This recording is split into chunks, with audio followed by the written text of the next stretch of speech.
नमस्कार. व्यासपीठावरील मान्यवर, अधिवक्ता परिषदेचे सर्व पदाधिकारी, जमलेले माझे सगळे वकील बंधू भगिनी आणि everyone around here. Actually, thanks a lot for having me here amongst you all. Topic जो आपला आजचा आहे that is 65B of the Evidence Act. पण विषयाला सुरुवात करण्याअगोदर I need to tell you something.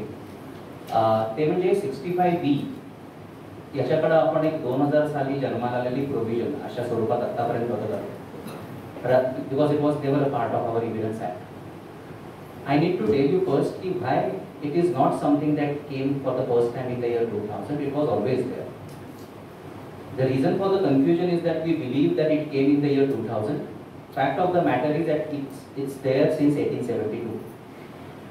1872 हा साल आपल्या वकिलांसाठी खूप महत्त्वाचा आहे, कारण ह्या साली एका अशा पुस्तकानं जन्म घेतला. माझ्या मते जे पुस्तक आपल्यासाठी बायबल आणि गीतेपेक्षा जर महत्त्वाचं असेल तर ते पुस्तक आहे. कारण 1872 साली एक पुस्तक लिहिलं गेलं by the gentleman called as James Stephen. या पुस्तकाला आपण म्हणतो इंडियन एव्हिडन्स ॲक्ट. या पुस्तकाच्या या व्यक्तीनं 6 मसुदे लिहिले. 6ही मसुदेनं पाडून टाकले कारण त्याला ते पटलं नव्हतं, आणि 7वा मसुदा त्यानं त्याच्या आयुष्यात जो लिहिला तो आज आपण इंडियन एव्हिडन्स ॲक्ट म्हणून वापरतो. हा मसुदा त्यानं इंग्लंड ते भारतीय प्रवासाच्या बोटी प्रवासादरम्यान लिहिला असं त्याच्या आत्मचरित्रामध्ये म्हणतो. तर बोटीच्या प्रवासादरम्यान लिहिलेलं एक लिखाण हे 150 वर्षानंतर देखील रिलेव्हंट असू शकतं. हाच एक चमत्कार आपल्या वकील वर्गाच्या दृष्टीने. या विषयाला सुरुवात करताना मी फार वेळ घेणार नाही. आपण फक्त काही मोजक्या प्रोव्हिजन्स बघायचे आहेत जेणेकरून आपल्याला ह्या विषयाचं फक्त एक सर्वांगीण स्वरूपाचं एक थोडंसं ज्ञान व्हावं आणि नंतर आपण शंकांकडे जाऊया. 1872 साली जो एव्हिडन्स ऍक्ट आला त्याच्यामध्ये एक important definition, if you see that definition is section 3. The definition is the definition of the word document. The word document is defined as any matter inscribed on any substance by any means for the purposes of recording of that matter. म्हणजे document म्हणजे कोणत्याही गोष्टीनं कोणत्याही गोष्टीवर केलेलं लिखाण म्हणजे document. एवढी सरळ सोपी व्याख्या ही स्टीफननी केली होती. आता गंमत बघा, it happened in one of the Privy Council case की एका माणसाला पलीकडच्या शेतकऱ्याची बदनामी करायची होती. तर त्यानं काय केलं, ही रोड की माझा शेतकरी माझा जो पलीकडचा शेजारी आहे तो मूर्ख आहे असं त्यानं त्याच्या म्हशीवर लिहिलं, आणि ती म्हैस त्यानं गावामध्ये चरायला सोडली. साहजिकच ती म्हैस जेव्हा गावामध्ये फिरवती, गावातल्या प्रत्येकाला कळालं की ही म्हैस कोणाची आहे, शेजारी म्हणजे कोण. आणि this actually is reported in 1932 Privy Council case. आता या केसमध्ये what will be the document accordingly? A document will be buffalo. कारण anything inscribed on any substance by any means मध्ये म्हैस बसते by the definition of James Stephen, and therefore buffalo was considered to be a primary evidence under section 62 in that tract. आता आपण थोडंसं आता fast forward करूया आणि 2000 सालामध्ये येऊया. जर तुम्ही सीडी पाहिली असेल तर सीडीमध्ये जेव्हा एखादी गोष्ट लिहिली जाते तर तुम्ही पाहिलं असेल तर इचिंग होतं, म्हणजे सीडी गोल फिरत असेल आणि त्यामध्ये एक लेझर बीम फिरत असतो. Tell me one thing, is it not something written on a substance by any means for the purposes of recording of that matter? CD म्हणजे पण शेवटी तेच झालं. त्यामुळं definition of document which is defined way back in the year 1872 was not amended in the year 2000. कारण डॉक्युमेंटची definition इतक्या सुंदर पद्धतीने केली की अगदी ती 1930 सालात ती म्हैस असेल किंवा 2000 सालात ती सीडी असेल, दोन्हीही anything inscribed on any substance by any means मध्येच पडतं. त्यामुळे 2000 साली जेव्हा आयटी ऍक्ट आला तेव्हा डॉक्युमेंटची डेफिनेशन बदलली नाही. So this is the first thing we must remember.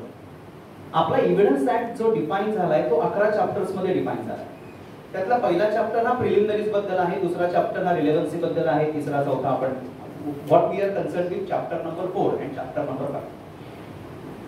पण चॅप्टर नंबर 4 शी आपला आज फार घेणं देणं नाही. आपण चॅप्टर नंबर 5 मध्ये जाणार आहोत, कारण चॅप्टर नंबर 5 हा डॉक्युमेंटरी एव्हिडन्स बद्दल आहे आणि चॅप्टर नंबर 4 हा ओरल एव्हिडन्स बद्दल आहे. चॅप्टर नंबर 4 मध्ये दोनच सेक्शन्स आहेत, section 59 and section 60. section 59 says that contents of everything can be proved by oral evidence except the contents of a document. section 59 आणि सेक्शन 60 म्हणतो evidence must be direct, oral evidence must be direct, it cannot be hearsay. म्हणजे जर it is something that can be seen with the eyes, it must be of the person who has seen it with his own eyes, eye witness.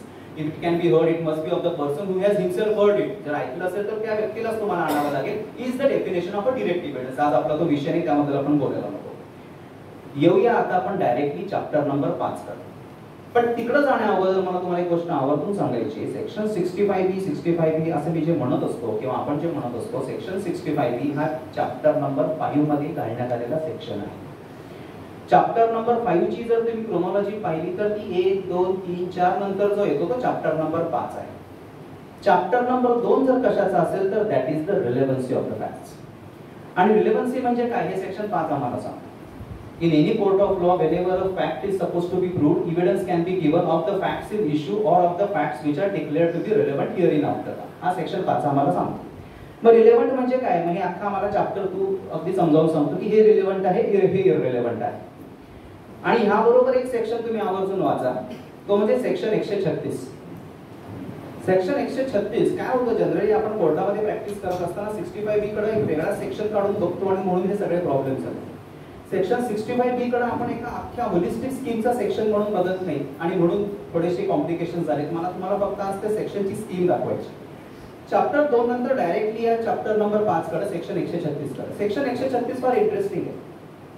तो section असं सांगतो, whenever an evidence is suppose to be given by any party, a court will ask the party who is proposing to give an evidence that please tell me how this evidence will be relevant if I admit it. And only if the court is convinced that this evidence will be relevant, the court shall admit it. म्हणजे बघा, जर relevant असेल एखादा पुरावा तरच court ते admit करेल. Is what section 136 tells you. What I am now going to tell you is about my young. I am going to address to my young friends. एक गोष्ट आवर्जून प्लीज लक्षात घ्या. एव्हिडन्स ऍक्ट मध्ये relevancy of document is one thing, admissibility of a document is completely different. मी उदाहरण देऊन सांगतो just for my young friends. For example, समजा मी माझ्या क्लायंटशी काय बोललो हे समजा विरुद्ध वकिलांना समजा विटनेस बॉक्स मध्ये माझ्या क्लायंटला विचारलं तर हे रिलेव्हंट आहे का? केसला टेक्निकली रिलेव्हंट असेल कारण माझा क्लायंट केस बद्दलच माझ्याशी बोलला असेल, ऑब्व्हियसली रिलेव्हंट आहे. पण ऍडमिसिबल आहे का? It's a privilege communication under 126. त्यामुळे you get evidence which is relevant but not admissible. एक उदाहरण दुसरं असं घ्या की समजा एखाद्या प्रोजेक्ट बद्दल एखाद्या डेव्हलपरची क्रॉस चालली आहे, पुण्याचा प्रोजेक्ट बंद पडलाय आणि त्याला क्रॉस मध्ये तुम्ही असं विचारलं की तुझे बाकीचे किती प्रोजेक्ट बंद पडले तरी असे, मग त्यांना एखाद दुसरे सांगितले, मग त्याला तुम्ही कोल्हापूरच्या प्रोजेक्ट बद्दल विचारायला लागला तर काही वेळानं दुसरे वकील महाशी असा ऑब्जेक्शन घेतील की हे क्वेश्चन्स ऍडमिसिबल असू शकतील पण रिलेव्हंट आहेत का? No. So you get a second example where the question is admissible but irrelevant. त्यामुळे प्लीज लक्षात घ्या, रिलेव्हन्सी आणि ऍडमिसिबिलिटी या दोन वेगळ्या गोष्टी आहेत. सेक्शन 65B हा फक्त ऍडमिसिबिलिटी बद्दल बोलतो. रिलेव्हन्सी तुम्हाला सेक्शन 5 रेड विथ सेक्शन 136 आणि चॅप्टर 2 मध्येच बघावी लागते. आणि रिलेव्हन्सीच्या मांडवाखालनं गेल्याशिवाय कोणताही एव्हिडन्स ऍडमिसिबल होऊ शकत नाही. What section 136 tails. ही झाल्यानंतर मी पुढे कॉन्सेप्ट तुम्हाला सांगेन, पण आपण तिकडे गेल्यानंतर बघूया. So the point is that chapter 2 is must compliance and then comes chapter 5 documentary evidence. आपण मगाशी 59 आणि 60 पाहिले, आता आपण 61 कडे वळू. सेक्शन 61 हा मला असं सांगतो, evidence can be given which can be a primary or a secondary evidence. Section 61 defines what is the concept of a documentary evidence, and section 62 is very important. It defines what the primary evidence is. बऱ्याचदा वकिलांना असं वाटतं की माझा mobile जर पुराव्यामध्ये दिला म्हणजे तो प्रायमरी एव्हिडन्स असतो आणि मग 65B लागत नाही. त्याच्याबद्दल आपण थोड्या वेळानं बोलूया, पण त्यासाठी प्रायमरी एव्हिडन्सची कॉन्सेप्ट काय समजून घेऊया. प्रायमरी एव्हिडन्स हा सोप्या भाषेत डिफाइन केलाय. when the document itself is produced for the inspection of the court, it is called as a primary evidence. साधी सोपी डेफिनेशन. 63 बघूया आपण. साधारणतः 61 62 63 64 असं करत 65 ब पर्यंत येऊया आणि मग आपण आपल्या विषयाला हात घालूया, जेणेकरून I wish to just tell you the scheme of that. 62 झाल्यानंतर 63 येतो आणि 63 आम्हाला सांगतो what is a secondary evidence. Secondary एव्हिडन्सचे बाकीचे क्लॉजेस आज माझ्यासाठी महत्त्वाचे नाहीत. Certified copies made from the original made by the mechanical process, copies made from the original compared with the original, oral accounts. Important is copies made from the original by mechanical process which itself ensures the accuracy thereof. असं तुम्हाला section 63 मध्ये clause बी किंवा C दिसेल. हे फक्त note करून ठेवायचं. Relevance मी तुम्हाला एक 5 मिनिटांना सांगेल. 63 झाला. सेक्शन 64 काय सांगतो, all evidence shall be proved only by the primary evidence accept in the cases hearing after provided. म्हणजे प्रायमरी एव्हिडन्सच दिला पाहिजे, that is the best evidence. तुम्ही सेकंडरी देता कामा नये except when it is mentioned in section 65. आता 65 कडे येऊया. 65 आम्हाला सेकंडरी एव्हिडन्स कधी कधी देता येईल याबद्दल माहिती देतो. त्यातलं पहिलं आहे when the original is in the possession and power of some other person against whom the document is sought to be proved and he does not produce it in spite of notice under section 66. 65 आम्हाला हा पहिला आपला आजचा concern आहे, त्याच्याबद्दल बोलायला लागतो. नंतर when the original is lost and destroyed आपला संबंध नाही. तिसरं प्लीज महत्वाचं आहे which is important for electronic evidence, when the original is not easily movable then the secondary evidence is admissible. Let me pause. मी तुम्हाला मगाशी जे म्हटलं की 2000 साली 65 जन्माला आला, त्याच्या अगोदर इलेक्ट्रॉनिक एव्हिडन्स आपल्या ऍक्ट मध्ये होता, तर तो कुठे होता, तर तो हा 65 मध्ये लागलेला होता. कारण समजा माझ्याकडे हा मोठा डेस्कटॉप असेल आणि मला याचा समजा पुरावा कोर्टात द्यायचा असेल तर मी हा कोर्टात घेऊन जाऊ शकतो का? So technically original is not easily movable. त्यामुळे 65C मध्ये मी बसतो, त्यामुळे मी प्रिंटआउट कोर्टामध्ये देऊ शकतो. त्यामुळे 2000 साली 65B चा जन्म व्हायच्या अगोदर it was this section which was being used by the lawyers community to produce the electronic evidence in the court of. आणि इथं आपल्याला मिळतं आपलं पहिलं जजमेंट 2005 साली नवजोत संधूचं जजमेंट. तुम्ही ऐकलं असेल, इलेक्ट्रॉनिक एव्हिडन्सवर आलेलं होतं. इलेक्ट्रॉनिक एव्हिडन्सचा अख्खा अभ्यासक्रम 4 जजमेंट्स मध्ये पूर्ण होतो आणि ते 4ही जजमेंट्स मी तुम्हाला सांगेन. पहिलं होतं 2005 चं नवजोत संधू जजमेंट, नंतर आलं 2014 साली पीव्ही अनवरचं जजमेंट, 2017 साली आलं ते म्हणजे शफी मोहम्मदचं जजमेंट आणि 2020 साली आलं ते म्हणजे अर्जुन पंडितराव खोतकरचं जजमेंट. 2005 साली जे आलं पीव्ही संधूचं जजमेंट, त्यामध्ये सुप्रीम कोर्ट असं म्हटलं की तुम्ही 65B कडे का जाताय? 65B च्या व्यतिरिक्त देखील प्रोव्हिजन्स आहेत. मी तुम्हाला आता म्हटलं ना, original is not easily movable, you can give the print out. त्यामुळे सुप्रीम कोर्ट 2005 ला असं म्हटलं, सॉरी 65A आणि B चा कंप्लेंट करायची गरज नाही, तुम्ही जसं पूर्वी देत होता 2000 सालाच्या पूर्वी तसं तुम्ही आताही घेऊ शकता. असं सुप्रीम कोर्टानं 2005 साली व्ह्यू घेतला. 10 वर्ष हा व्ह्यू प्रिव्हेलंट होता. 10 वर्ष प्रत्येक कोर्ट, कुठल्याही कोर्टामध्ये जर तुम्ही त्यावेळी बघितलं असेल एखादी ट्रायल, तर कुठलंही कोर्ट 65B ची सक्ती करत नव्हतं. कारण नवजोत संधू असं म्हणत होतं 65B ची गरज नाही, कारण 2000 पूर्वी सालचं जे आहे तसं तुम्ही करा ना. 2014 साली हा कायदा बदलला म्हटल्यापेक्षा आपण असं म्हणू हे जजमेंट ओव्हररूल झालं. In the judgement of P V Anvar versus Basheer, ज्याच्यामध्ये ऑनरेबल सुप्रीम कोर्ट म्हणतं, काय म्हणतं मी तुम्हाला सांगतो आधी. याच्या सेक्शन 65 पर्यंत आपण आले. 65A काय म्हणतं बघूया. 65 असं म्हणतं, the contents of an electronic record can be proved, may be proved in accordance with section 65B. तुमच्यापैकी ज्यांच्याकडे बेअर ऍक्ट नसेल तुम्ही प्लीज जर बघितलात, आपण थोड्या वेळा 65B कडे जाऊ, मोबाईलवर जरी तरी तुम्हाला थोडंसं चांगल्या पद्धतीनं कळेल. 65A असं म्हणतं, contents of an electronic record may be proved in accordance with section 65B. May म्हणजे काय? कंपल्सरी नाहीये. It can be done, it may not be done. Navjot संधूमध्ये सुप्रीम कोर्ट हेच म्हणतात. It is an enabling provision, it is not mandatory provision. आणि नवजोत संधूमध्ये म्हणून supreme कोर्टाने मी view जो तुम्हाला सांगितला तो घेतला की त्यामुळे तुम्ही 65 जुन्यासारखंच वागा, काय करायची गरज नाही. 2014 साली पीव्ही अनवरमध्ये सुप्रीम कोर्ट म्हटलं, सॉरी तुम्ही 65A वाचलात, 65B नाही वाचला. What 65B says, and let us begin with the section that begins with the section notwithstanding anything contained in this act. आपल्यापैकी सगळ्यांना माहिती आहे, this is what is classically called as a non obstantive provision which prevails over everything else. त्यामुळे Supreme Court म्हटलं, ज्या क्षणी नॉटविथस्टँडिंग हा शब्द 65B मध्ये 2000 साली आला किंवा 2000 सालीच मुळात ही जन्माला प्रोव्हिजन आली, नॉटविथस्टँडिंगचा अर्थ तुम्हाला बाकीचं काहीही बघता येणार नाही. त्यामुळे पूर्वी तुम्ही काय करत होता, 65 original is not easily movable वगैरे will not do. Compulsorily you will have to produce 65B is the view the Supreme Court took in the year 2014. आणि म्हणून नवजोत संधू 2014 साली ओव्हररूल झाला. 17 साली शफी मोहम्मद आलं, ते काय म्हणतं आपण थोड्या वेळानं बघू, आणि 2020 साली अर्जुन पंडितराव काय म्हणतं हे आपण थोड्या वेळानं बघू. पण let us begin with the section. The section is notwithstanding anything content. आता एक गोष्ट मला इथं आवर्जून परत सांगायची. सेक्शन 65 ची जर सुरुवात तुम्ही पाहिली 65, तर हे असं म्हणतं की ना, secondary evidence can be given of the existence, condition or contents of a document.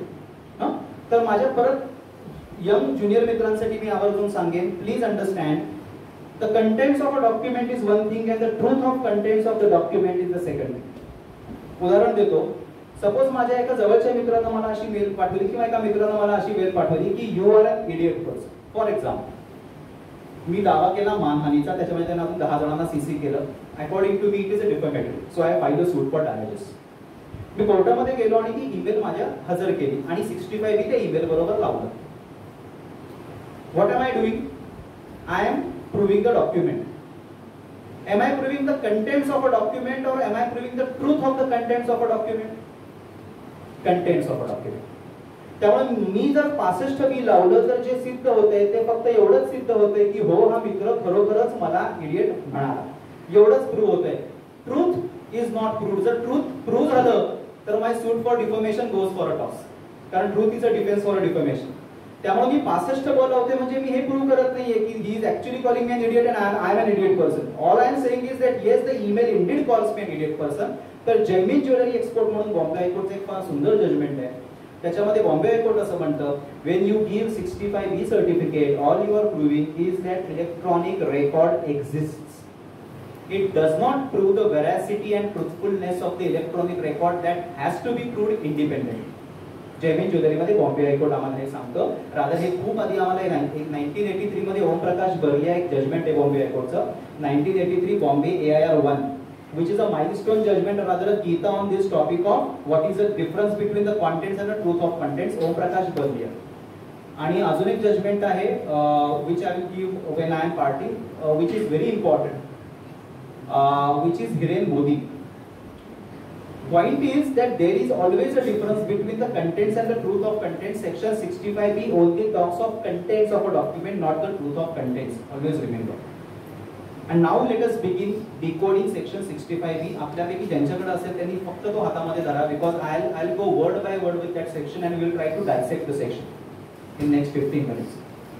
तो असं म्हणतो, notwithstanding anything content in this Act, ज्याच्याबद्दल आपण आता बोललो 5 मिनिटापूर्वी, नॉटविथस्टँडिंगचा इफेक्ट काय. तो पुढे काय म्हणतो section, notwithstanding anything content in this Act, any information content in an electronic record printed on a paper or stored, copied or recorded in optical or magnetic media. Pause करूया, परत रिवाइंड करूया. Any information content in an electronic record, okay, तिथपर्यंत कळण्यासारखे. Electronic record printed on the paper म्हणजे काय, इमेजची समजा मी print घेतली, तोही इलेक्ट्रॉनिक रेकॉर्ड झाला, म्हणजे तो काय डॉक्युमेंटरी एव्हिडन्स नाही झाला माझा 62 चा. प्रिंटेड ऑन अ पेपर म्हणजे काय झालं, इलेक्ट्रॉनिक एव्हिडन्स झाला. Stored, copied or recorded in optical or magnetic media. Optical media म्हणजे काय, CD, DVD, Blu-ray disc, याला आपण म्हणतो optical media. What is magnetic media? Hard drive असतात आपल्या कॉम्प्युटरच्या जुन्या अशा जाड्या, that is called as a magnetic media. तिथपर्यंत समजण्यासारखं. बाय द वे मला इथे एक गोष्ट सांगायची, एक मिनिट, की आपल्या मोबाईल मध्ये जे असतं ते फ्लॅश ड्राईव्ह असतं, that is neither optical, that is not magnetic, that is called as a flash drive memory. आपला 65B unfortunately does not talk of flash drive memory, so there is a scope to argue that pen drive is not a part of 65B, and if you produce it you don't require 65B, but that will be a very extreme interpretation which no judge will accept. But you must know as a matter of fact कि flash memory is not included in section 65. आपल्या मोबाईलची असेल किंवा आपल्या pen ड्राईव्हची असेल. तर आपण कुठे होतो, printed on a paper, stored, copied और रेकॉर्डेड इन ऑप्टिकल और magnetic media, produced by a computer. Produce by computer हा शब्द खूप मजेशीर आहे. मला समजा माझं एक रिट पिटिशन मला हायकोर्टात दाखल करायचं आहे, मी माझ्या वर्ड फाईलवर ते टाईप केलं, प्रिंट केलं, प्रिंटेड ऑन अ पेपर झालं. माझ्या पिटिशन बरोबर मी 65B लावतो का, की तुम्ही प्लेंट दाखल केली, प्लेंट बरोबर 65B आपण लावतो का, it is also produce by computer and printed on a paper. कारण असं आहे, there is a judgement. A judgement says that produce by कॉम्प्युटरचा अर्थ असा होतो कि computer must have done some process or analytical process on the document. जर मी फक्त टाइप करून प्रिंट आउट करण्यासाठी कॉम्प्युटरचा वापर केला तर it is not considered to be produced by a computer, it is produced by me, printed by computer. त्यामुळे please remember, जर कॉम्प्युटरनं समजा एखादी प्रोसेस केली असेल, त्याच्यामध्ये समजा त्याचा माइंड अप्लाय झालं असेल, एखादं अरिथमेटिक फंक्शन झालं असेल, तर it is called as a produced by a computer. Otherwise it is not. फक्त तो कॉम्प्युटर मधनं आला म्हणून तो प्रोड्यूस झाला नव्हे. So please mark this word, produced by a computer shall be deemed to be a document. म्हणजे असा कोणताही इलेक्ट्रॉनिक पुरावा जो प्रिंटआउटच्या स्वरूपात असेल, सीडीच्या स्वरूपात असेल, हार्ड ड्राईव्हच्या स्वरूपात असेल, shall be deemed to be a document. असं का म्हणावं लागलं असेल लेजिस्लेचरला, deem to be a document? कारण डॉक्युमेंटची डेफिनेशन बदलली का 2000 साली? ती बदलली नाही. त्यामुळे ही डिमिंग प्रोव्हिजन लेजिस्लेचरला आणावी लागली. म्हणजे shall be deemed to be a document. पुढचे शब्द बघा, अँड शाल बी ऍडमिसिबल इन एव्हिडन्स. शाल बी ऍडमिसिबल इन एव्हिडन्स.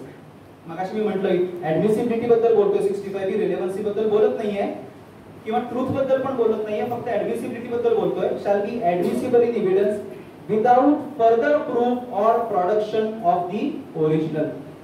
म्हणजे ज्या क्षणी अशा स्वरूपाचा एव्हिडन्स कोर्टापुढे येईल तर तो डॉक्युमेंट समजला जाईल आणि तो कोर्टामध्ये ऍडमिसिबल असेल without further proof or production of the original. आता इथे मी पॉज घेतो आणि तुमच्यातल्या बऱ्याच जणांची एक शंका अशी असते, तुमच्यापैकी म्हणण्यापेक्षा if I can say in fact in a matter last week from state of West Bengal, I was arguing the matter before the division bench of the honourable apex court आणि जस्टिस बोस आणि जस्टिस धुलियान समोर. आणि when I was arguing, I was interrupted by one of the senior bench and they called me and they asked me की तुम्ही हे जे सांगताय, where is the original document? What we have is this all analytical reports by CBI वगैरे, where is the original document? तुम्हालाही बऱ्याचदा हा शंका येत असेल की आम्ही ओरिजिनल सीडी द्यायची का, ओरिजिनल मोबाईल द्यायचा का, ओरिजिनल डिव्हाइस देऊ का, ओरिजिनल लॅपटॉप देऊ का, दिलं तर बरं का, म्हणजे चांगलं होईल का, केस अजून स्ट्रॉंग होईल का. तर always remember 65 AC says it shall be admissible without further proof or production of the original. त्यामुळे ओरिजिनल वर इन्सिस्ट करता येत नाही. Even the court cannot insist. कारण 65 ब चा जन्मच मुळात यासाठी झालाय की original is not easily movable, म्हणूनच 65 ब चा जन्म झालाय. त्यामुळे असं नाही म्हणताय की 65 ब पण ठेवा, आता ओरिजिनल पण मला आणून द्या. It will be a duplication of an exercise. So always remember, हा झाला विदाउट प्रोडक्शन ऑफ ओरिजिनल. अजून शब्द काय, without further proof. Without further proof म्हणजे मला बरेच जण विचारतात, आम्ही हे 65 ब दिलंय, मग त्याची आम्ही सीडी पण बनवून देऊ का, ट्रान्सक्रिप्ट पण आपण बरोबर देऊया का. 65 B does not require to do this. 65 B says without further proof. याला कारण आहे, ज्या क्षणी 65 ब चं सर्टिफिकेट तुम्ही देता त्या क्षणी तुमच्यावर कायद्यानं टाकलेलं बर्डन ऑफ प्रूफ डिस्चार्ज तुम्ही केलं. आता जर ऑपोजिट साइडला ते रिबट करायचं असेल तर under section 103 of the Indian evidence act the onus of proof lies on that person, because if section 103 tells me if the party wants the court to believe into existence of certain fact then the onus to prove that fact exist lies on that party. तेव्हा जर एखाद्याला असं म्हणायचं असेल की नाही साहेब हा 65 ब पण चुकीचा आहे, हा एव्हिडन्स पण चुकीचा आहे, याच्यामधलं सर्टिफिकेटचा कंटेंट चुकीचा आहे, then the onus of proof lies on that person under section 103.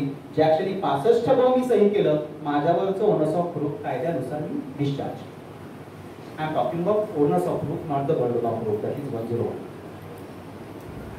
So understand, we came till without further proof or production of the original. Rewind करून परत ऐकूया. Notwithstanding anything content in this Act, any information content in an electronic record printed on a paper, stored, copied, recorded in optical or magnetic media shall be admissible into evidence without further proof or production of the original as a proof of its contents.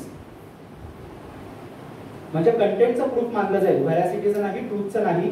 when हे सगळं कधी होईल, ऍडमिसिबल, प्रिझ्युम्ड to be document, हे कधी होईल, if you comply with 3 technical conditions and 1 non technical condition mentioned in section 65 B.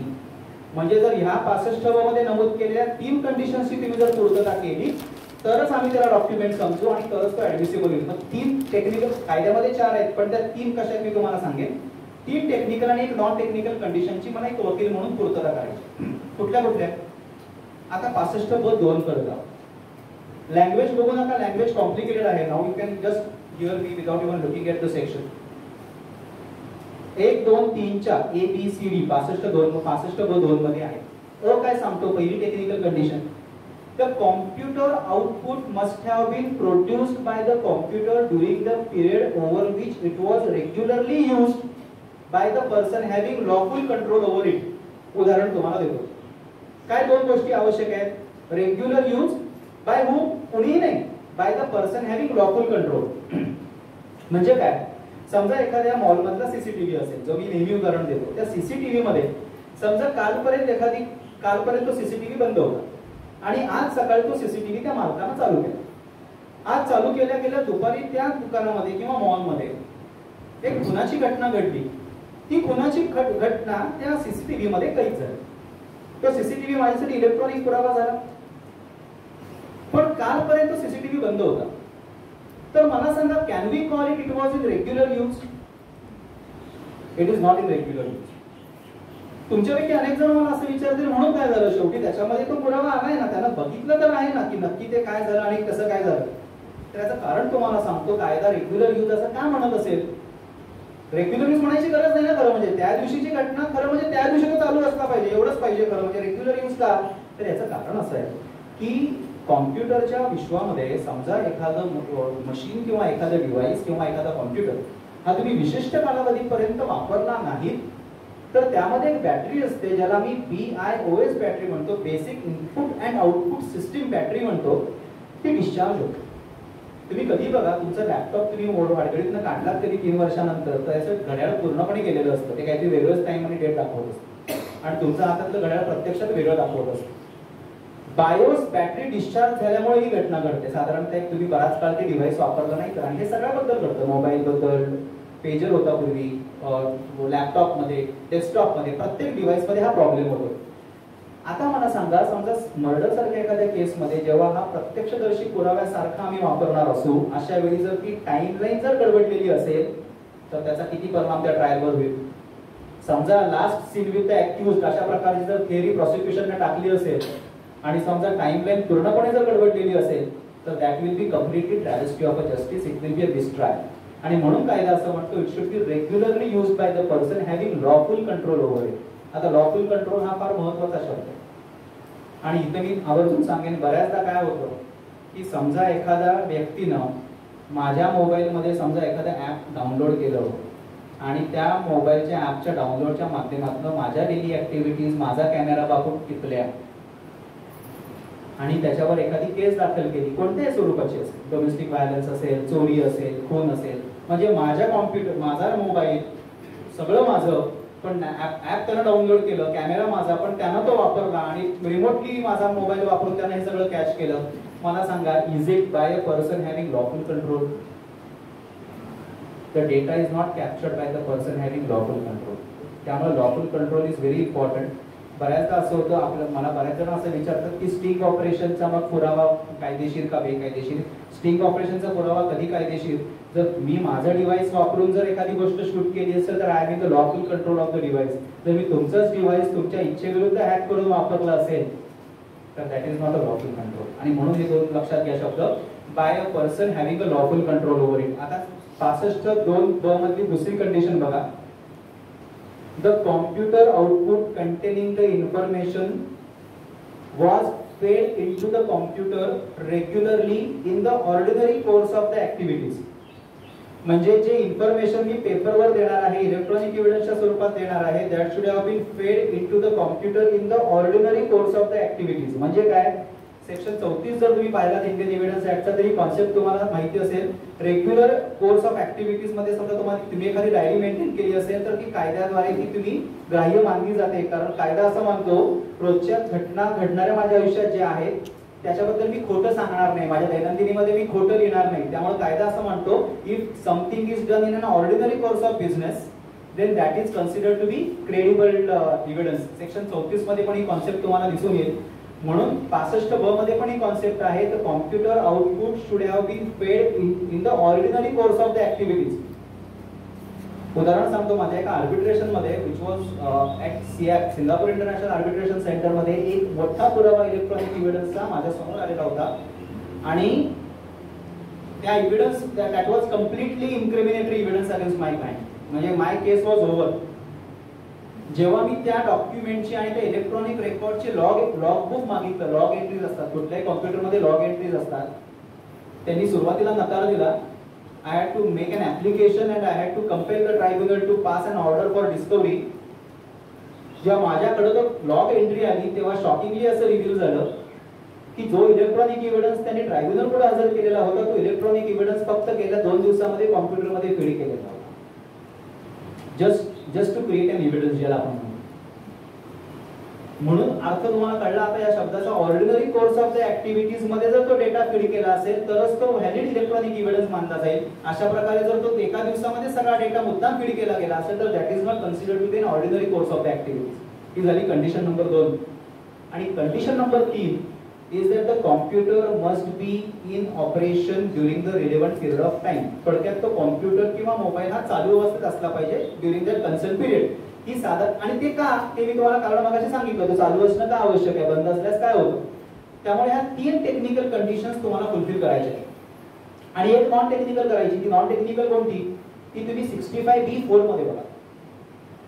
65B4 says that if any person has to give an evidence about an electronic record, he has to sign a certificate. त्याला आपण 65 चं certificate म्हणतो. What does that certificate has to contain? It must identify the electronic record. म्हणजे electronic record कोणतं आहे हे त्या certificate मध्ये आलं पाहिजे. ईमेल असेल तर ईमेल, सीडी असेल CD, whatever is the electronic record. Second is very important. Manner of its production. कोणत्या पद्धतीने तो इलेक्ट्रॉनिक रेकॉर्ड जनरेट केलं गेलं हेही मला त्या सर्टिफिकेट मध्ये सांगायचंय. उदाहरण तुम्हाला देतो. समजा एखादी ईमेल मला कोर्टामध्ये हजर करायची. मी तुम्हाला 2 उदाहरणं देईन, एक सोपं आणि थोडंसं कॉम्प्लिकेटेड. एक समजा ईमेल मला कोर्टात द्यायची आहे, साधं सगळ्यात सोपं electronic record.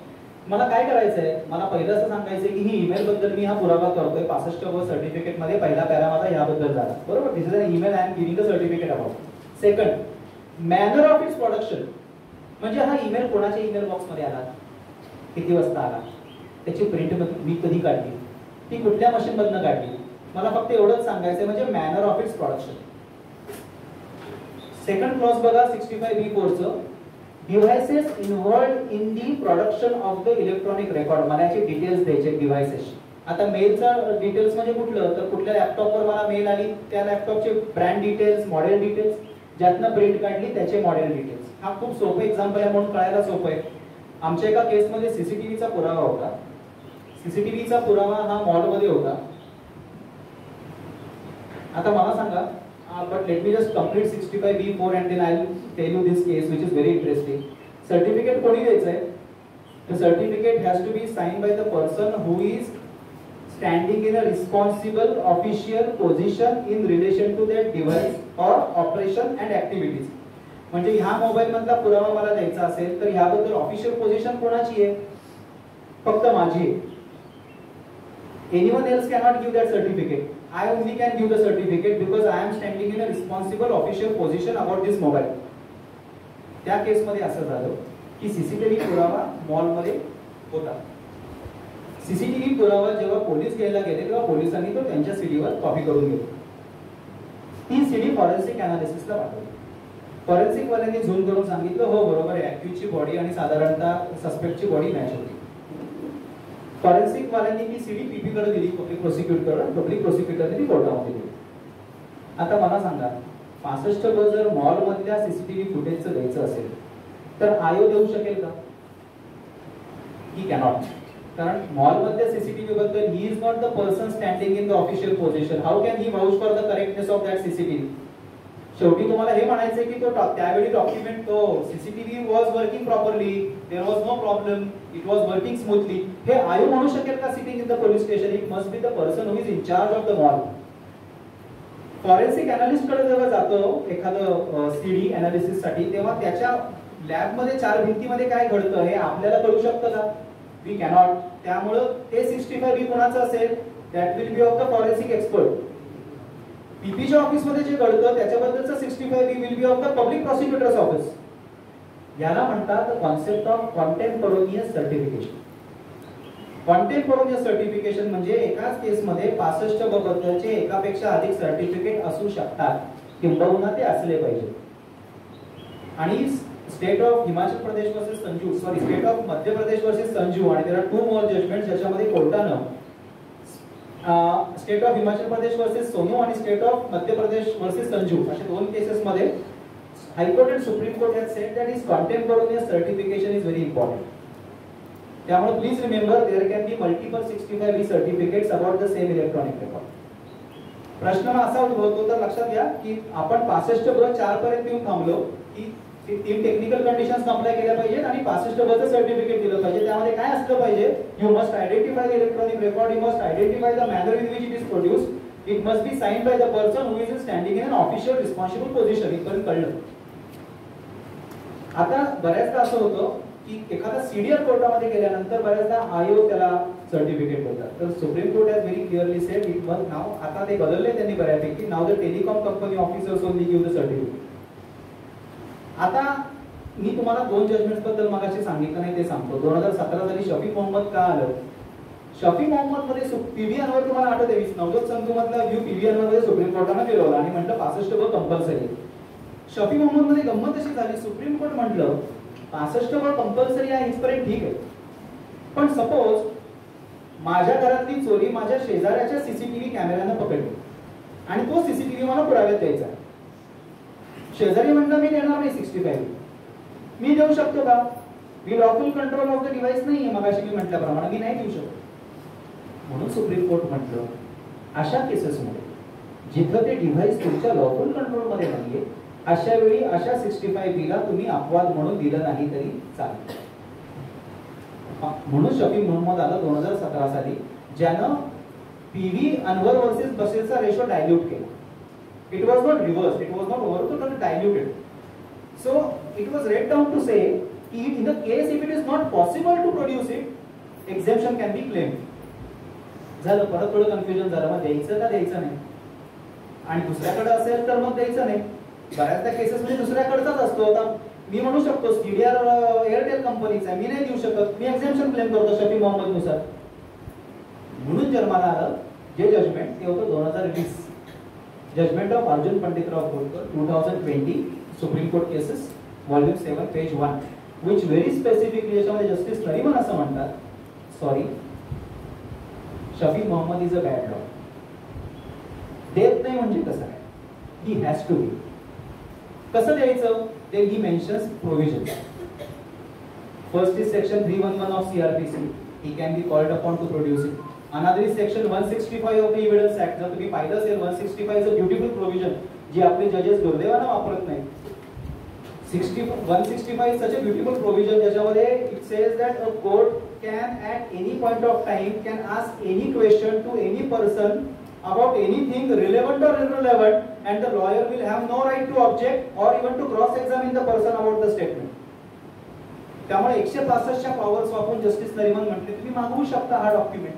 You can summon the person under 311 you can do it, under CPC you can do it, under 165 you can do it. So do not plead helplessness, you have all the powers under the act to do it.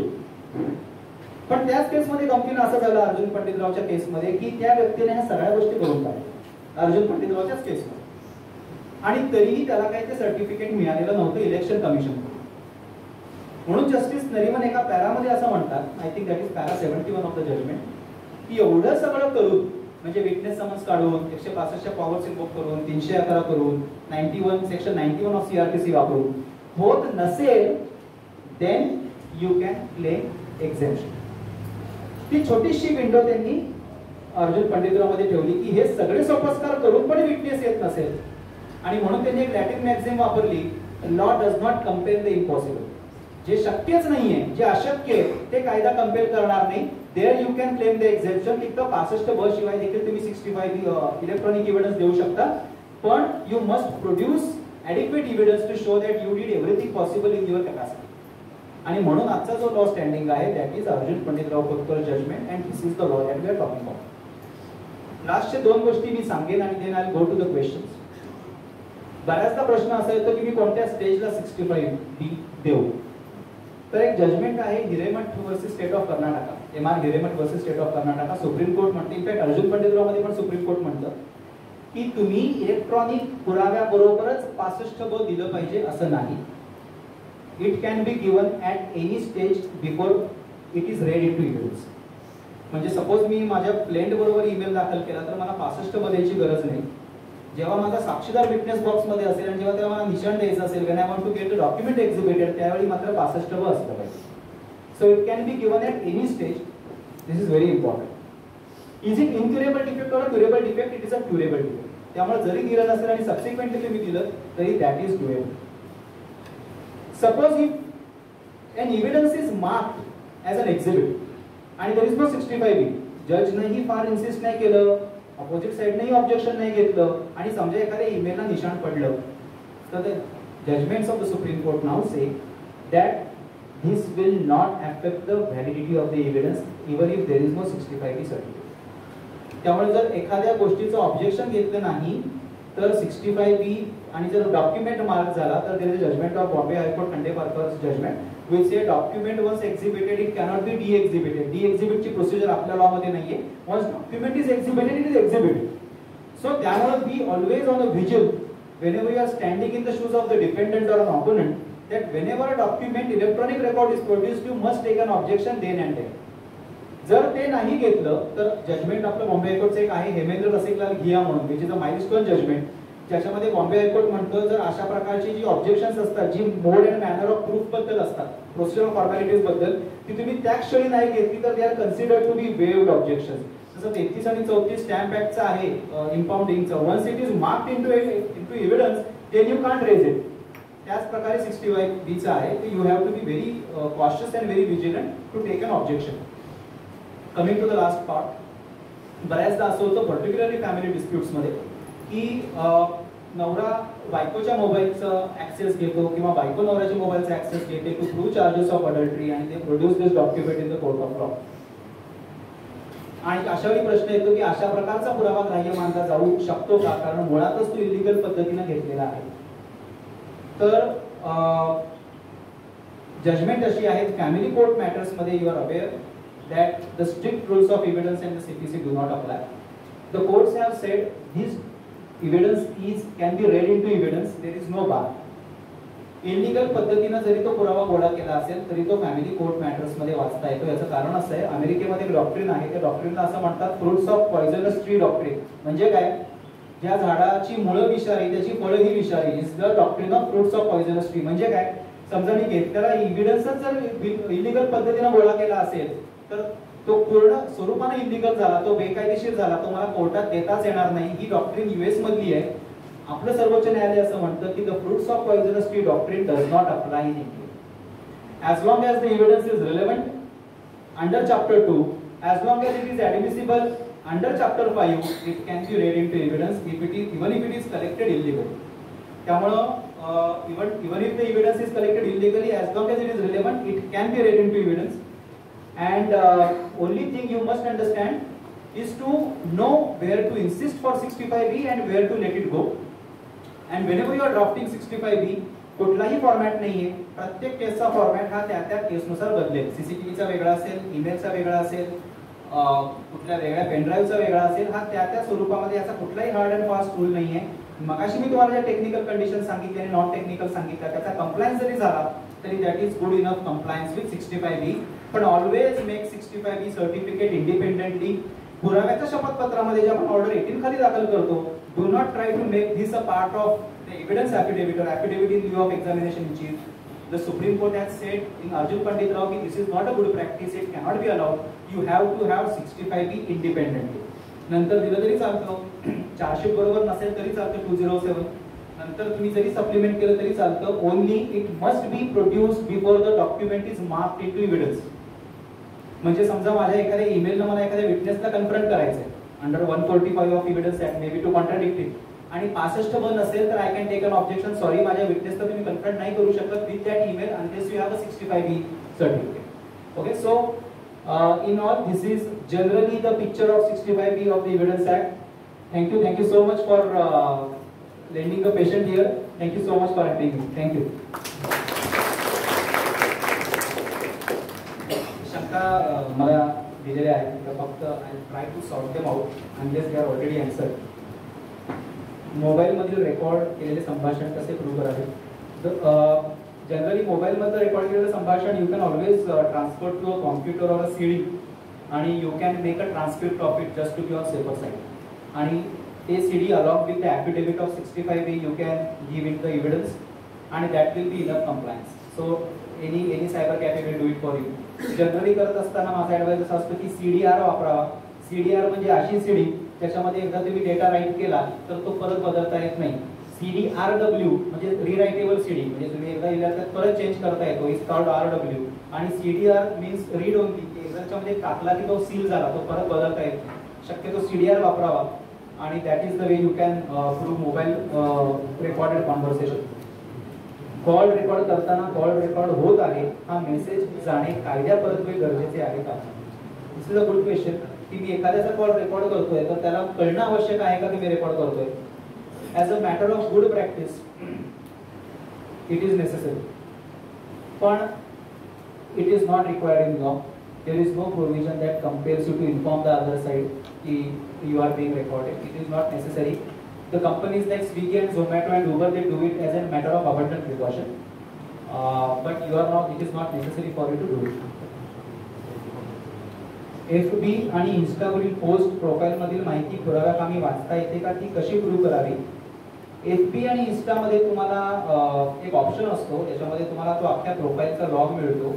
आता frankly speaking this is all part of the book that I have written publish by LexisNexis. त्याच्यामध्ये मी FB आणि Instaवरची, कारण त्याच्यामध्ये एक options असतात, त्यामध्ये मी स्नॅपशॉट्स काढून दाखवायचा प्रयत्न केलाय की एक्झॅक्टली तुम्ही काय दाबल्यानंतर तो पूर्ण लॉग येतो आणि हाऊ टू प्रूव्ह इट किंवा क्रॉस एक्झामिन कसं करावं अशा एव्हिडन्सवर.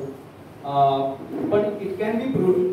FB आणि Instaमधल्या दोन्हीची माहिती तुम्हाला पुराव्याकामी वाचता येते. कॉल रेकॉर्डवर ऑब्जेक्शन कसे घ्यावे? नाही, आय थिंक कॉल रेकॉर्डवर you can take an objection unless you have an objection as to the authenticity of the voice. तुमचं असं म्हणणं असेल की तो आवाजच माझा नाही, त्याचं डिफरंट थिंग, पण कॉल रेकॉर्डिंगला ऑब्जेक्शन घेणं is not probably advisable thing, because if call record is accompanied by 65B certificate, that is the end of the story. You have to go on merits. But I must tell you, there is one important section 22A of Evidence Act. जेव्हा मगाशी मी तुम्हाला म्हटलं 65B दिल्यानंतर तुमच्यावरचं onus of proof discharge झालं, मग त्या साईडचं burden आहे, त्या साईडनं बर्डन कसं डिस्चार्ज करायचं? त्याला कोणता सेक्शन आहे? That is section 22A. 22A असं म्हणतो, the oral admissions as to the contents of electronic record are not admissible unless and until genuineness of the electronic record is called in question. म्हणजे जोपर्यंत electronic रेकॉर्डचा genuineness आम्ही question करत नाही तोपर्यंत त्याच्याबद्दलचा मौखिक पुरावा आम्ही देऊ शकत नाही. मग क्वेश्चन कोणी करायचा आहे? ऑपोनंटनं करायचं. फॉर एक्झाम्पल, व्हॉइस रेकॉर्डिंग समजा मी हजर केलं, त्याला मी पुराव्यामध्ये दाखल केलं, 65B झाल्यानंतर माझं काम संपलं. प्रतिवादी म्हणून तुमची जबाबदारी under 22A to file an affidavit saying this is not genuine, this is not my voice, you send it for spectrography analysis. मग 22A खाली तुम्हाला एक्सपर्ट बोलावून माझा पुरावा डिस्प्रूव्ह करता येईल. Section 45A of the evidence act, expert of an electronic record, read with section 79 of the evidence act, examiner of the electronic record.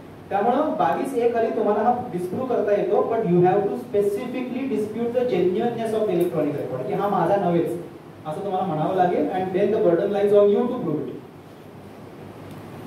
Bashir versus Ansari या केसमध्ये दुसरा व्ह्यू काय आहे? See, Basheer versus Ansari there are no two views. As I told you, Ansari Anvar versus Basheer मध्ये came Shafi Mohammed 2017 साली and that diluted the view. Bashir versus Ahmad, there is no second view. Value कशी काढावी, mandatory आहे का, त्याच्या details. Value आहे probably, I think you mean hash value of something. आता hash व्हॅल्यूची कॉन्सेप्ट महत्त्वाची आहे समजून घेणं. हॅश व्हॅल्यू म्हणजे काय आणि हॅश व्हॅल्यू कशी काढावी? हॅश व्हॅल्यू काढणं सोपं आहे. तुम्ही गुगलमध्ये जरी साधं एखादं हॅश व्हॅल्यू कॅल्क्युलेटर गुगल केलं तर तुम्हाला शेकडो हॅश व्हॅल्यू कॅल्क्युलेटर मिळतील. आणि त्यातल्या कशामध्ये तुम्ही कोणताही डेटा पेस्ट केला तर तुम्हाला त्याची हॅश व्हॅल्यू मिळते. हॅश व्हॅल्यू म्हणजे काय? सपोज हे माझं एक पुस्तक आहे, 200 पानाचं पुस्तक आहे, ते पुस्तक मी त्या हॅश व्हॅल्यू कॅल्क्युलेटर मध्ये पेस्ट केलं, कॉपी केलं आणि पेस्ट केलं, म्हणजे PDF कंट्रोल-C कंट्रोल-V केलं, तर मला त्या हॅश व्हॅल्यू कॅल्क्युलेटर मध्ये एक 16 डिजिटची एक चेन मिळते. काही असेल, alphabetical, numerical, A, K, M, S, T, what ever x. ती माझी चेन, ती मी जगात कुठेही जरी गेलो ती तशीच राहते. म्हणजे मी अमेरिकेमध्ये जरी गेलो आणि तिकडे डेटा पेस्ट केला तरी देखील मला हॅश व्हॅल्यू तीच मिळणार. पण त्या अख्ख्या 200 पानाच्या पुस्तकात मी एखादा कॉमा जरी बदलला, छोटासा कॉमा किंवा स्पेस जरी वाढवली तरी माझी हॅश व्हॅल्यू पूर्णपणे बदलणार. आणि म्हणून hash value is very important, कारण hash value proves that this data is not tampered. म्हणजे मी सीसीटीव्हीचं उदाहरण घेतो. सीसीटीव्ही अक्वायर करताना पोलिसांनी जर हॅश व्हॅल्यू काढली असेल तर ती हॅश व्हॅल्यू ही पीपी ऑफिस पर्यंत सेव्ह राहिली पाहिजे. If there is a change, it means that the data is tampered. आणि म्हणून डिजिटल एव्हिडन्स कलेक्शन फॉर्म जो पोलिसांकडे असतो, जे वापरत नाहीत, सीबीआय मॅन्युअल नुसार वापरणं आवश्यक आहे, त्याच्यामध्ये हॅश व्हॅल्यू काढणं कंपल्सरी. तुम्हालाही समजा एखादा इलेक्ट्रॉनिक रेकॉर्ड पोर्टल आहे, तसं तुम्ही हॅश व्हॅल्यू देऊ शकता just to add more credibility and more reliability to your evidence. Hash व्हॅल्यूची software free of cost available आहे. त्यामध्ये पुढचा प्रश्न असा मगाशी मी वाचला की हॅश व्हॅल्यूची जी फ्री सॉफ्टवेअर्स आहेत त्यांना चालतात का, तर फ्री सॉफ्टवेअर किंवा paid software will not make a difference. Hash value is a very simple arithmetic application, ज्याला काहीही हायटेक लागत नाही. त्यामुळे ते फ्री असलं काय किंवा पेड असलं काय, मी फ्री मधनं काढलं तरी हॅश व्हॅल्यू तीच राहणार आहे आणि पेड मधनं जरी काढलं तरी ती तीच राहणार आहे. त्यामुळे this is the concept of hash value. ज्या मोबाईल मधून चित्रीकरण केले त्या मोबाईल बाबत सर्टिफिकेट आयोने घेणे आवश्यक आहे का? येस, इट इज नेसेसरी की ज्या मोबाईल मधनं चित्रीकरण केलं त्या मोबाईलच्या कन्सर्न पर्सन कडून 65B सर्टिफिकेट घेतलं पाहिजे. फोटो किंवा प्रिंट करून देणाऱ्या मोबाईलला अगर कम्प्युटर बाबत काय ज्ञान आहे यावर सर्टिफिकेट घेणे आवश्यक आहे नाही. त्यांना कोणत्या प्रकारचं टेक्निकल ज्ञान असणं आवश्यक नाहीये, कायद्याला ते अपेक्षितही नाहीये. कारण 65 मी टेक्निकल कंडिशन्स तुम्हाला सांगितल्या, तर अशी कोणती टेक्निकल कंडिशन हायफाय किंवा टेक्निकल नव्हती ज्यासाठी तुम्हाला टेक्निकल नॉलेज लागेल. कॉम्प्युटर चालू अवस्थेत असणं आणि तो लिगल व्यक्तीनं कंट्रोल करणं या दोन गोष्टी व्यतिरिक्त काही टेक्निकल ज्ञान असणं आवश्यक नाहीये. त्यामुळे अशा व्यक्तीचं काही टेक्निकल नॉलेज असणं आवश्यक नाही. तुम्हाला वाटलं अशी व्यक्ती आवश्यक आहे, तुमचा पुरावा थोडा कॉम्प्लिकेटेड स्वरूपाचा असेल तर तुम्ही 45A खाली समन्स काढून एक्झामिनर ऑफ इलेक्ट्रॉनिक रेकॉर्डला समन करू शकता एक्सपर्ट एव्हिडन्स. पण 65B जो देतो त्याला कोणत्याही प्रकारची त्याला टेक्निकल क्वालिफिकेशन असणं आवश्यक नाही. फ्री व्हर्जन सॉफ्टवेअर मधून काढलेल्या हॅश व्हॅल्यूची इव्हिडन्शियल व्हॅल्यू मी तुम्हाला सांगितल्याप्रमाणे त्याला काही फरक पडणार नाही. व्हॅल्यूचा दाखला देणाऱ्या माणसाकडे क्रिप्टोग्राफीचा कोर्स केल्याचे प्रमाणपत्र आवश्यक आहे का? नाही, क्रिप्टोग्राफी ही कॉन्सेप्टच टोटली वेगळी आहे. हॅश व्हॅल्यू आणि क्रिप्टोग्राफीचा संबंध काही नाहीये. त्यामुळे क्रिप्टोग्राफीचा कोर्स वगैरे केल्याचं प्रमाणपत्र अजिबात आवश्यक नाही. निगोशिएबल इन्स्ट्रुमेंट ऍक्ट नुसार दाखल होणाऱ्या केसमध्ये जी बँक स्टेटमेंट उतारे दाखल केले जातात त्यासाठी 65 आवश्यक आहे का? 65 आवश्यक नाही. But along with the information technology act of 2000 there was an amendment made in the negotiable instrument act on 17th of October 2000. ज्या अमेंडमेंट नुसार असं आलं की बँकर्स बुक इव्हिडन्स ऍक्ट मध्ये ती अमेंडमेंट आली आणि त्याच्यानुसार तुम्हाला you have to give the certificate along with the electronically generated statements. त्यामुळे बँकर्स बुकचं जर तुम्ही इव्हिडन्सचं सर्टिफिकेट दिलं तर तुम्हाला 65 वेळ द्यायची गरज नाहीये. वाहतूक शाखेकडून जी दंडाच्या चलनाच्या लिंक पाठवल्या जातात त्यामध्ये सीसीटीव्ही फुटेज असते, त्यासाठी 65 प्रमाणपत्र आवश्यक आहे का? ऍक्च्युली आहे. कारण जर हा पुरावा म्हणून तुमच्या विरुद्ध वापरला जाणार असेल तर 65 सर्टिफिकेट असणं हे कायद्यानं बंधनकारक असल्यामुळे आणि PV अनवर आणि अर्जुन पंडितराव मध्ये सुप्रीम कोर्टाने सांगितल्यानंतर तर ते कंपल्सरी असलंच पाहिजे. There are no two ways about it. You have to have the certificate. मग ते RTO असेल, पोलीस डिपार्टमेंट असेल, CBI असेल, ED असेल. As I was telling you a case that I was arguing this Wednesday before the supreme court. आपल्याला की वाचलं sir, waste Bengal मध्ये एक एज्युकेशनल स्कॅम झालेला होता आणि नाव the supreme court has stayed the inquiry. So while arguing for the petitioners, I had argued that CBI while conducting the raids in West Bengal कुठल्याही प्रकारचं 65B चा compliance नाहीये and still they have suspended the services of around 3000 teachers. Only on that ground the Supreme Court has now stayed the suspension. The point is that it is so necessary that you have to insist for its compliance, may it be High Court, may it be Supreme Court, or may it be Trial Court. Now, 65 is now compulsory. These were the questions that were asked to me. Yeah. In one case, the delivery complaint is posted in Instagram.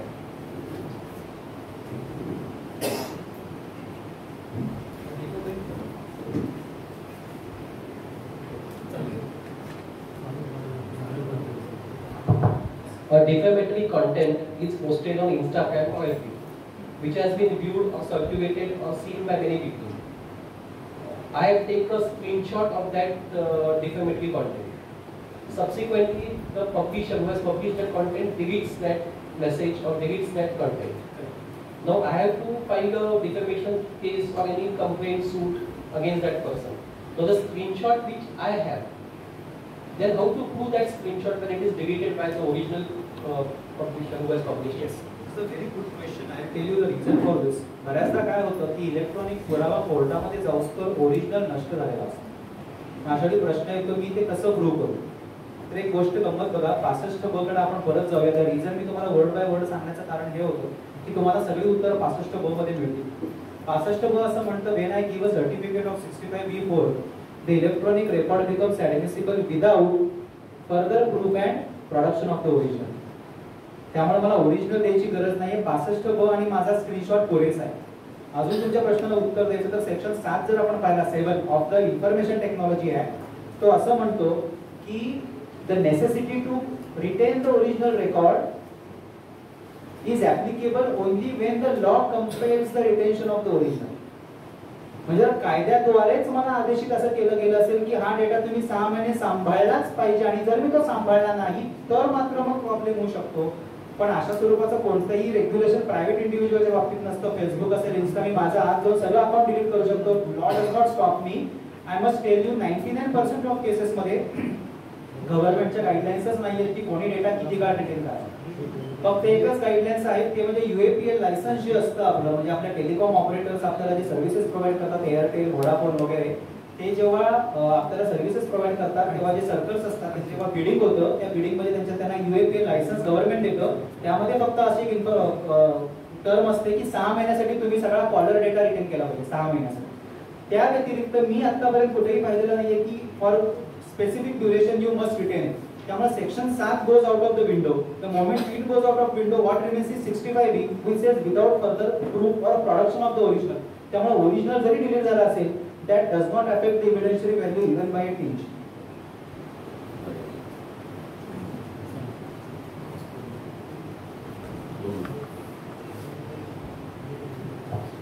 दोन उदाहरण आहे. बऱ्याच केसमध्ये येतात. Police स्टेशनला एखाद्या सोसायटीचा CCTV record येतो. TVR सोसायटीतच राहतो. कुठलेही 65चं सर्टिफिकेट घेतलं जात नाही. तिथून एक हवालदार त्या TVRचा रेकॉर्ड त्याच्या लॅपटॉपवर करतो, त्याच्या हार्ड डिस्कला तुम्हाला तिथून पंचांना बोलवलं जातं पोलीस स्टेशनला. लॅपटॉप मधनं CD राईट केली जाते किंवा पेन ड्राईव्हर घेतला जातो. तो पेन ड्राईव्ह कोर्टात येतोय. ओरिजिनल रेकॉर्ड तिथे आहे. त्या दिवसाची त्या वेळची 7 मिनिटाची क्लिप न येता फक्त सोयीच्या तेवढ्या 2 क्लिपच पेन ड्राईव्ह मध्ये ठेवल्या जात आहेत आणि सर्टिफिकेट साधा रायटर देतोय ज्याचा कंट्रोल त्या लॅपटॉपवर नाही, DVR वर नाही. अशा वेळी त्या पेन ड्राईव्हवर एक्झिबिट नंबर पडेल का, म्हणजे ग्राह्य मानला जाईल. पुढे आणखी प्रश्न असा आहे की तो पेन ड्राईव्हला पण ते पोलीस काही तपासत नाही. पेन ड्राईव्ह मधल्या एका फोटोचा फक्त शॉट घेतात आणि त्या फोटोला सर्टिफिकेटच्या आधारे एक्झिबिट पाडण्याचा प्रयत्न करतात. येस सर, 2 भागांमध्ये मी उत्तर देईन. पहिला तुमचा मुद्दा असा आहे की काही सोयीस्कर गोष्टी फक्त आणल्या जातात आणि बाकीचा पूर्ण पुरावा ठेवला जातो. याच्याबद्दल एक जजमेंट आहे CBI versus Dharamvir versus CBI. Delhi हायकोर्टचं जजमेंट आहे बाय जस्टिस मुरलीधर. त्याच्यामध्ये ते असं म्हणतात की it is the right of the person to get the entire mirror copy of the original record. Mirror copy म्हणजे बीट बाय बीट, माझ्या कामाचा असेल, माझ्या कामाचा नसेल, मला ते मिळालं.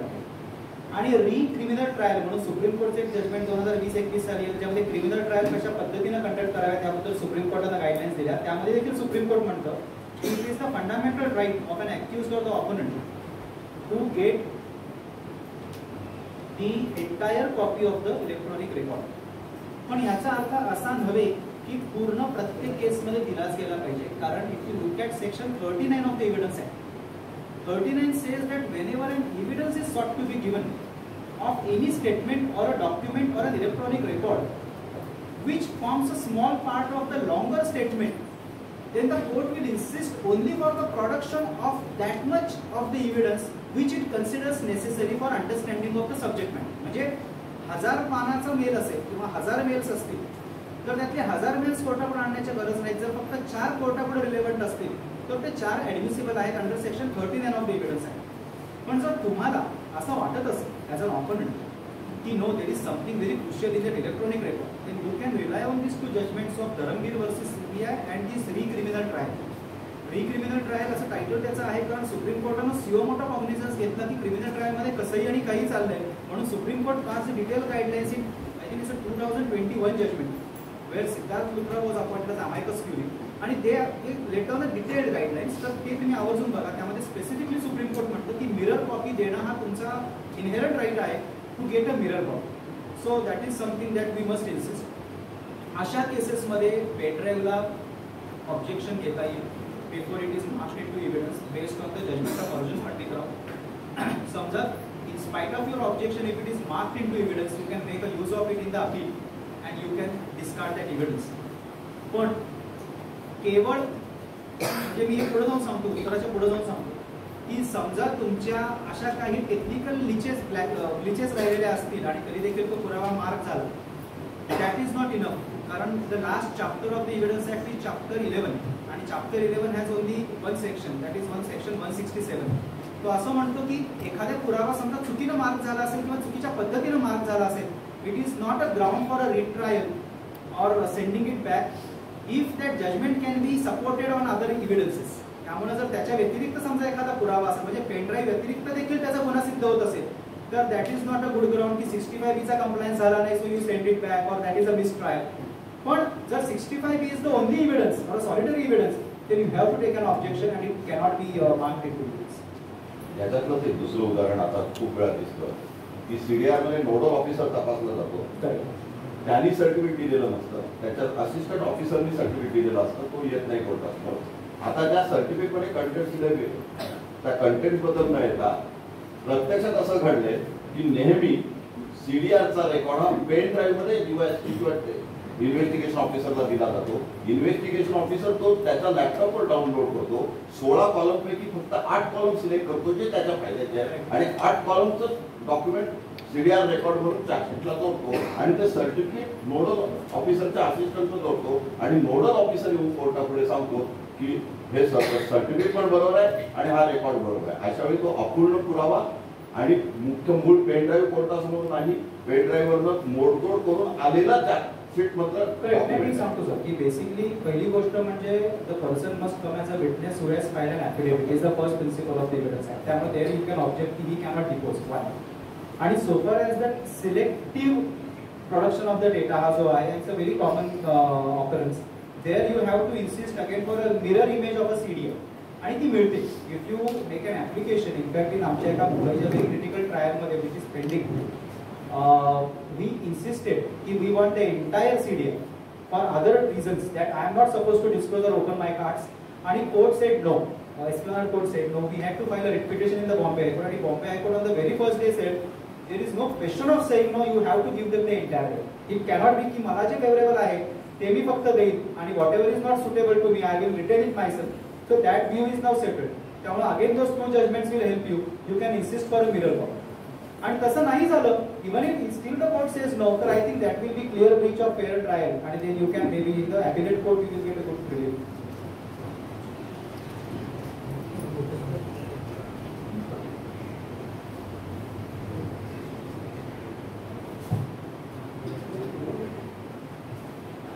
मला असं विचारायचं होतं की टीव्हीच्या केसमध्ये नॉर्मली म्हणजे ते पोलीस स्टेशनला नाही जात किंवा फायदा पर्सनल वकिलांकडून टीव्ही फाईल करतात, ते जे फोटो फाईल करतात त्याला त्यांचं 65 कोणाचं घेतलं आणि म्हणजे कोणाकडून म्हणजे काय कसं करायचं ते विचारायचं. ज्या व्यक्तीनं फोटो घेतले आहेत, ज्या व्यक्तीनं तो रेकॉर्ड क्रिएट केला त्याचा 65 घेतला पाहिजे त्या व्यक्तीचा.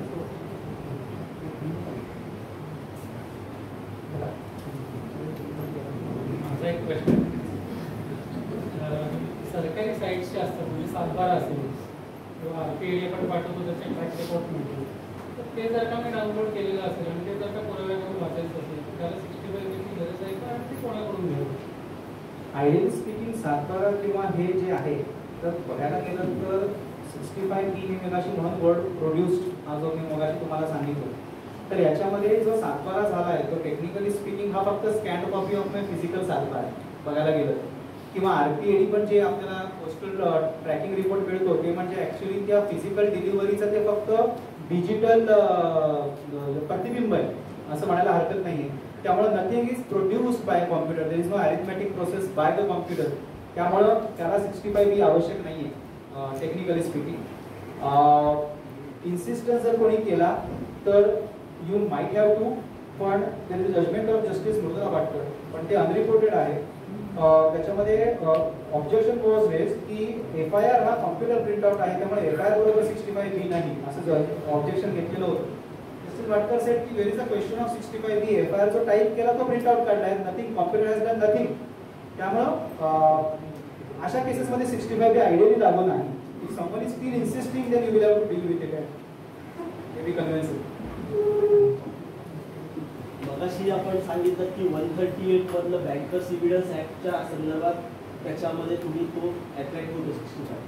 जर त्याच्यामध्ये संगणक ह्याच्यामधनं जो खाते उतारा येणार असेल त्या खात्यावरून त्या तिघजण जर त्याचे हे असतील म्हणजे त्यांच्या अंडर कंट्रोलर असतील तर तुम्ही त्याच्यापैकी तिघांचंही कोणाचंही घेतलं तरी चालेल. कोणाचंही? मग त्याला समजा 65B आपण म्हणाल की त्याच्या अंडर कंट्रोल आहे त्याचं घेतो मग त्याला बँकर इव्हिडन्स जास्त त्यानुसार गेलं तरी चालेल का 65B नुसार नाही. गेलं चालेल? Bankers book evidence will be compulsory since it's a statement of accounts. There is no question of dispensing with bankers book. That is compulsory. To add to the credibility or the probability value of the evidence, you may have 65B by one of the holders. And that every person is a competent person because it is the word is an official position with respect to operation or the management. If they are in the operation of the account, anyone can do 65B and they can be filed along with banker's book. But banker's book has to be filed. 65B is an optional when it comes to banker's account. Actually काय 65B मध्ये एवढे त्याला colours आहेत. How to cross examine someone on this and how to prove something. That is the reason in fact I thought of writing the book. आणि मी since I was coming all the way actually थोडं out of print केले कारण almost 4th addition त्याची संपली गेल्या 6 महिन्यात. Almost 6,000 copies are sold. आणि recent was a time when the Chief Justice sent me a mail saying that he came across my book and he liked it and he bought certain books for the judges. तर मी आज since I have come here I will give 2 books for the library of the Alibag Bar Association. And whoever of you has any doubts, I hope that book should be able to redress it.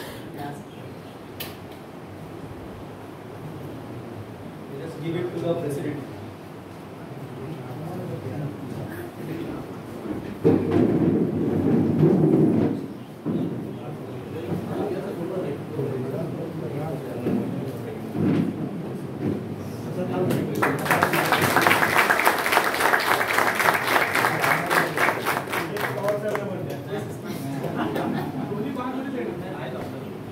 President.